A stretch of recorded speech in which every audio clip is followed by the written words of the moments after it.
વાવથરા જિલ્લામાં 2 દિવસના વિરામ બાદ ફરી કમોસમી વરસાદ પડતા ખેડૂતો મુશ્કેલીમાં મુકાયા છે।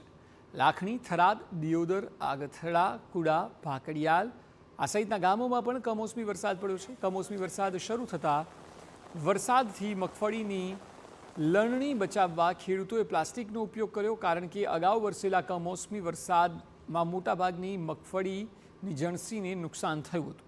ખેડૂતો પ્લાસ્ટિક ઢાંકીને કમોસમી વરસાદથી મગફળીને બચાવવાનો પ્રયાસ કરી રહ્યા છે। માવઠાને કારણે ખેડૂતોના હાલ બેહાલ થયા છે। જોકે હવે ક્યારે વરસાદ અટકશે તે મોટો સવાલ છે।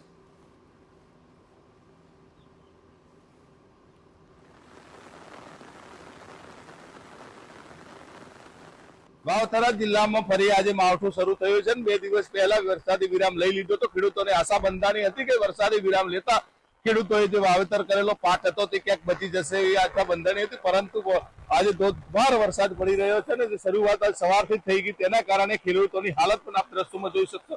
જે પહેલા અગાઉ સંપૂર્ણ પાક તો નષ્ટ થઈ ગયો હતો, પરંતુ થોડા ઘણો તેમણે પોતાને પ્લાસ્ટિક દ્વારા બચાવ્યો હતો ને તે બચેલો પાક આશા બંધાણી હતી કે માવઠાના વિરામ બાદ ફરી તેને લઈ અને તેમાંથી થોડા ઘણો નફો કે જે બચેલો પાક છે તેમાંથી ઉપજ ઊભી કરશે, પરંતુ ફરી આજે માવઠું શરૂ થઈ ગયું છે, તેના કારણે ખેડૂતોના મહેનત પર પાણી ફરી વળ્યું છે। આશા બંધાયેલી હતી તે આશાઓ સંપૂર્ણ તૂટતી નજરે જોવા મળી રહી છે। જે પાક છે તે સંપૂર્ણ નષ્ટ થવાની આરા ઉપર છે, જેને લઈને ખેડૂતોએ